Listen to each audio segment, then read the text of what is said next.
Assalamualaikum, selamat datang kembali di Guru Gembel Channel. Di dunia Islam, populer sekali sebuah hadis sahih yang menceritakan atau menubuatkan bahwa di akhir zaman umat muslim itu akan mirip atau akan mengikuti ikut-ikutan orang-orang Yahudi dan orang-orang Nasrani. Seperti itu. Bagaimana redaksi hadisnya? Redaksi hadis di sini sangat-sangat wow.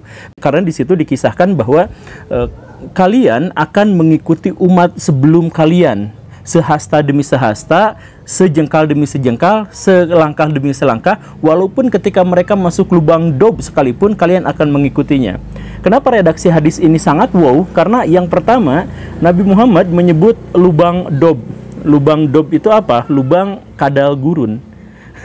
Jadi istilah kadrun, saya mohon maaf ya, ini bukan merujuk pada golongan yang kita kenal sekarang, tapi istilah kadrun itu bukan diperkenalkan oleh orang PKI, bukan diperkenalkan oleh Pak Denny Siregar, tetapi langsung diperkenalkan oleh Nabi Muhammad dengan hadis sahihnya ini, yaitu dob. Yaitu jadi umat muslim itu nanti akan mengikuti, bahkan ketika orang-orang itu pun, orang-orang Yahudi Nasrani masuk ke dalam lubang dob, masuk ke dalam lubang kadal gurun. Begitu.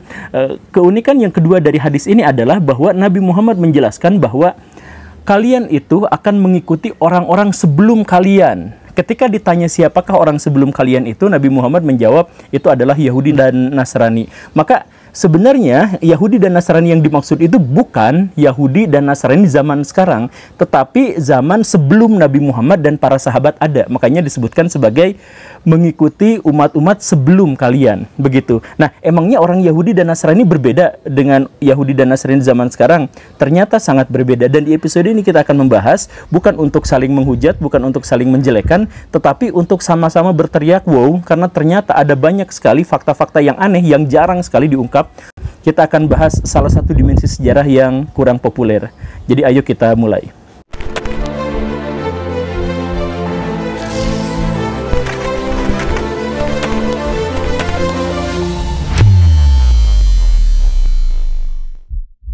Baraya, sistem kepercayaan orang-orang Romawi itu mirip seperti sistem kepercayaan orang-orang Jepang dan mirip sekali dengan sistem kepercayaan orang-orang Mesir, alih-alih yang dimiliki oleh orang-orang Yunani. Jadi orang-orang Romawi kuno itu menganggap bahwa pemujaan mereka dan ketundukan mereka pada kaisar itu sama seperti ketundukan mereka kepada dewa-dewi. Dewa-dewi itu termanifestasi dalam wujud kaisar itu. Sehingga ketika kaisar melakukan ini dan itu, maka mereka harus memujanya seakan-akan mereka melihat Tuhan mereka. Ketika kaisar-kaisar Romawi itu memerintahkan begini dan begitu, maka ketaatan orang-orang Romawi itu berarti adalah ketaatan yang sama seperti ketaatan kepada Tuhan. Begitulah pikiran orang-orang Romawi itu yang nampaknya memang terpengaruh dari orang-orang Mesir kuno. Nah, selain itu orang-orang Roma juga percaya bahwa dewa-dewi itu adalah dewa-dewi yang tidak dikenal, tidak dipahami dan hanya bisa dipahami oleh simbol-simbol, misalkan Jupiter dan kaisar-kaisar mereka. Karena itu maka pemujaan terhadap Tuhan itu menjadi sesuatu yang terlalu transenden dan terlalu sulit. Jadi kalau misalkan mau memuja Tuhan itu harus berkumpul dalam lapangan yang besar, dalam suasana yang gegap gempita, berbagai festival dan sebagainya. Begitu. Sedangkan kalau mereka ingin memuja secara pribadi dan sendiri, maka mereka memuja Tuhan-Tuhan lokal atau Tuhan-Tuhan pribadi. Jadi ada Tuhan di setiap satu kota itu punya Tuhan masing-masing, dan setiap pribadi kadang-kadang juga menafsirkan Tuhan dengan cara mereka sendiri, membayangkan tentang wujud Tuhan yang bagaimana mereka ciptakan sendiri kemudian mereka sembah sendiri begitu. Nah, sistem kepercayaan inilah yang kemudian berdampak besar terhadap orang-orang Arab pra-Islam. Jadi orang-orang Arab pra-Islam itu seperti yang sudah pernah kita bahas di beberapa episode yang lampau, itu mereka itu memuja Tuhan ilah itu di Ka'bah. Mereka datang jauh-jauh ke Ka'bah gitu. Tetapi kalau misalkan mereka untuk masalah-masalah pribadi, untuk urusan-urusan sendiri, maka mereka berdoa dan memuja pada jin. Di setiap kota, di setiap pribadi mereka memilikinya masing-masing begitu. Nah, karena itulah maka orang-orang Romawi pada waktu itu adalah orang-orang yang benar-benar kuat dan benar-benar kompak, karena apapun yang dikatakan oleh raja itu dianggap sebagai sesuatu yang sakral, sehingga mereka bisa maju bersama-sama dan mereka bergerak kemanapun sesuai dengan aturan dan keinginan dari sang kaisar. corak keberagaman yang seperti ini pada akhirnya memunculkan beberapa karakteristik. Di antaranya adalah ketika orang-orang Romawi itu berdoa atau beribadah, maka mereka harus melakukannya dalam gegap gempita, dalam festival yang besar, kemudian mereka laksanakan berjamaah, bersama-sama dalam skala yang besar. Begitu. Dan harus di siang hari. Karena apa? Pemujaan mereka terhadap dewa berarti pemujaan mereka terhadap kaisar. Jadi kaisar harus benar-benar melihat siapa di antara mereka yang memuja mereka gitu. Memuja dia gitu. Dalam kolosium, dalam pertandingan-pertandingan yang seperti itu selalu ada pemujaan terhadap kaisar atau terhadap dewa-dewi Romawi. Begitu, itu yang pertama. Kemudian yang kedua, bahwa orang-orang Romawi itu akan mudah sekali untuk menciptakan mitos-mitos baru karena Tuhan mereka juga secara pribadi boleh diciptakan, tetapi mereka mengharamkan adanya agama atau kepercayaan impor. Begitu. Jadi walaupun mereka sebenarnya dapat inspirasinya dari orang-orang Mesir, tetapi kan keterbatasan pengetahuan di masa lampau membuat mereka akhirnya menyatakan bahwa agama-agama dari luar itu tidak boleh, sedangkan mereka hanya boleh menciptakan mitologi-mitologi atau tahayul-tahayul yang baru. Begitu. Nah, karena itu maka orang-orang Romawi itu akan menganggap budaya-budaya atau agama-agama yang lain itu sebagai ateisme atau penghujatan terhadap dewa-dewi mereka. Dan ketidaktaatan seseorang pada kaisar misalkan, maka itu dianggap sebagai ateisme juga. Masalah kemudian benar-benar muncul ketika orang-orang Kristen itu datang. Kenapa begitu? Awal mulanya saja sudah bermasalah, yaitu seperti yang dijelaskan tadi, orang-orang Romawi itu menganggap bahwa peribadatan itu harus di siang hari dan kemudian harus dengan festival-festival yang besar, berjamaah. Sedangkan ketika Kristen datang, mereka sudah menjelas agama impor, agama yang terlarang, kemudian ajaran mereka berkebalikan. Orang-orang Kristen senang sekali berdoa atau beribadah secara sendiri, secara pribadi. Dan kemudian orang Kristen juga pada waktu itu sering beribadahnya itu di malam hari, di tempat yang sangat tersembunyi dan benar-benar privat, merasakan kedekatan dengan Tuhan. Nah, pada bagian ini saja sebenarnya ada sebuah masalah besar, tetapi karena orang-orang Romawi pada waktu itu sedang ada di puncak kejayaannya, maka ini sebenarnya sama sekali tidak menjadi sebuah ancaman dan tidak banyak dipermasalahkan, hanya memunculkan kecurigaan-kecurigaan. Masalah kecurigaan ini pada akhirnya muncul berkembang itu sejak orang-orang Kristen kemudian kekeh dengan akidahnya. Nah, bagaimana ceritanya? Jadi tidak seperti orang-orang Kristen yang sekarang yang lebih moderat, yang lebih modern, yang lebih terbuka dan sebagainya. Orang-orang Kristen di abad ke-2 sampai abad ke-4 itu benar-benar menunjukkan aroma yang sama sekali lain. Jadi misalkan pada waktu itu orang-orang Kristen itu secara terbuka mengatakan bahwa orang-orang Romawi itu adalah bangsa yang terkutuk, bangsa yang dikutuk Tuhan. Kenapa? Karena mereka memberhalakan manusia. Jadi orang-orang kaisar-kaisar Romawi, bangsawan-bangsawan Romawi dipertuhankan seakan-akan mereka adalah Tuhan, padahal mereka tentu saja bukan Tuhan. Nah, orang-orang Kristen pada waktu itu marah dan menganggap bahwa orang-orang Romawi itu dikutuk atas hal itu. Begitu. Dan karena itu maka orang-orang Kristen itu memunculkan dua kubu besar. Di satu sisi mereka berusaha dalam tanda kutip untuk menyelamatkan sebanyak mungkin orang Romawi dengan menyuruh mereka atau mengajak mereka bertaubat, masuk ke dalam Kristen di satu sisi. Dan di sisi lain, kalau misalkan orang-orang Romawi itu tidak mau masuk ke dalam ajaran Kristen, maka mereka harus dijauhi. Karena sampai ada 3 dalil yang pada waktu itu populer di antara orang-orang Kristen yang menyebutkan bahwa orang-orang Kristen tidak boleh berdekatan atau terlalu dekat bergaul dengan orang-orang yang dikutuk itu, para penyembah berhala itu.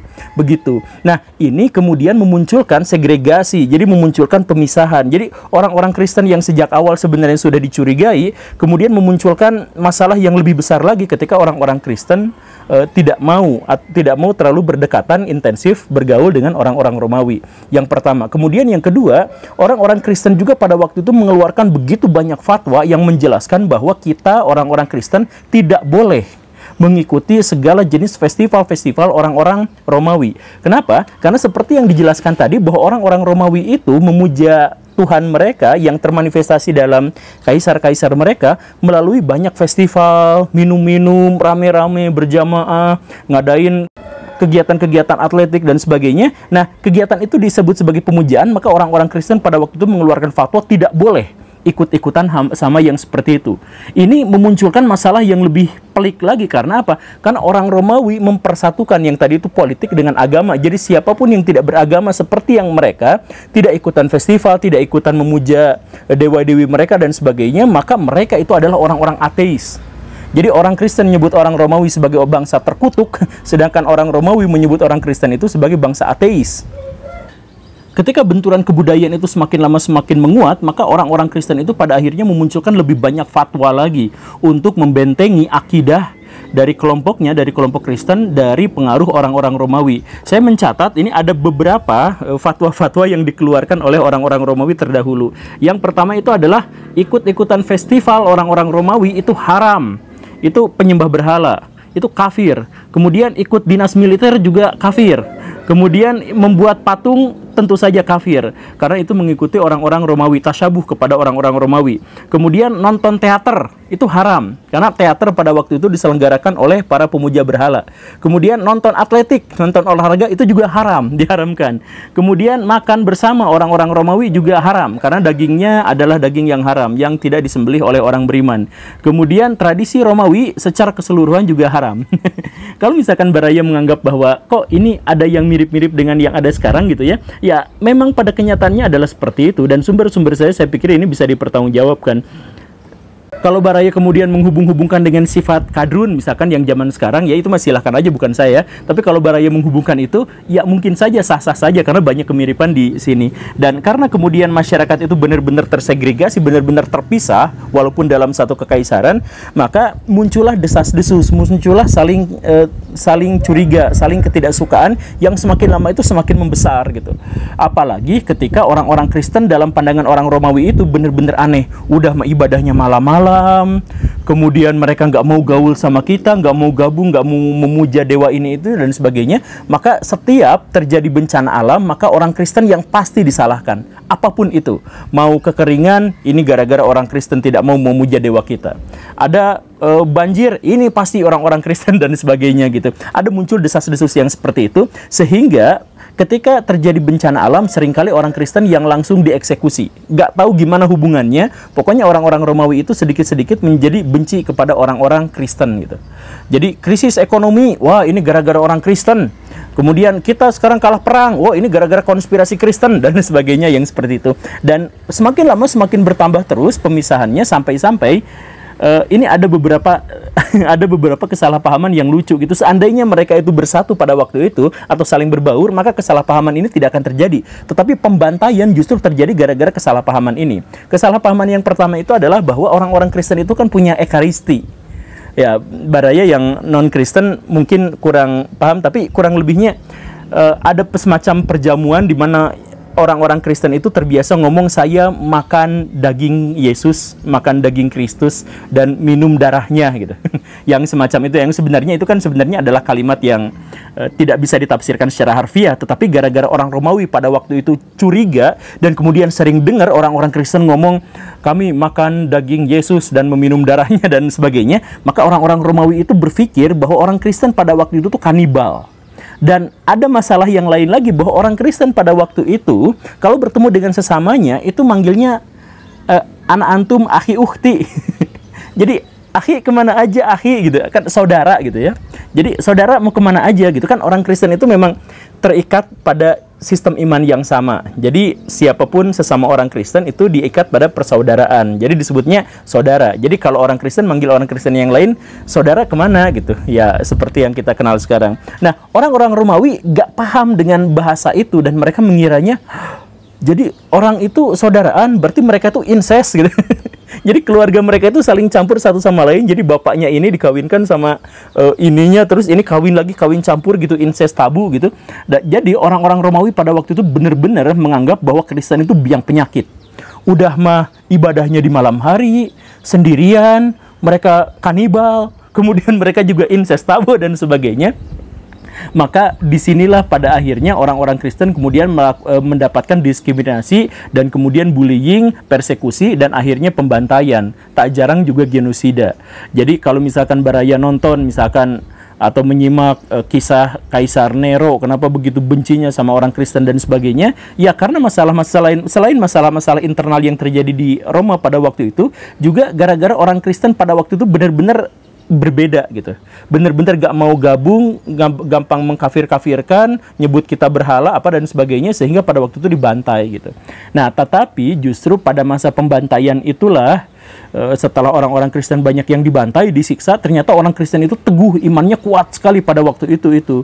Jadi disiksa kayak gimana pun, bahkan dimutilasi hidup-hidup pun, mereka masih memuja Tuhan mereka. Maka di sini mulailah muncul simpati dari orang-orang Romawi, kemudian mulai bertanya, cari tahu tentang agama Kristen. Dan di sisi lain, Kristen pada waktu itu juga setelah mendapatkan banyak sekali represi, itu sedikit demi sedikit mengambil pendapat atau penafsiran Paulus tentang kekristenan. Jadi kekristenan yang lebih moderat, yang lebih bisa berbaur dengan masyarakat, yang bisa mengakomodasi budaya yang lain, yang diajarkan oleh Paulus, itu kemudian lebih banyak diterima. Nah, ketika orang-orang Romawi semakin simpati pada orang Kristen pada waktu itu sudah menerima doktrin-doktrin Paulus atau ajaran-ajaran Paulus. Sehingga sejak saat itulah, sejak abad ke-4 sampai seterusnya, orang-orang Romawi menerima Kristen.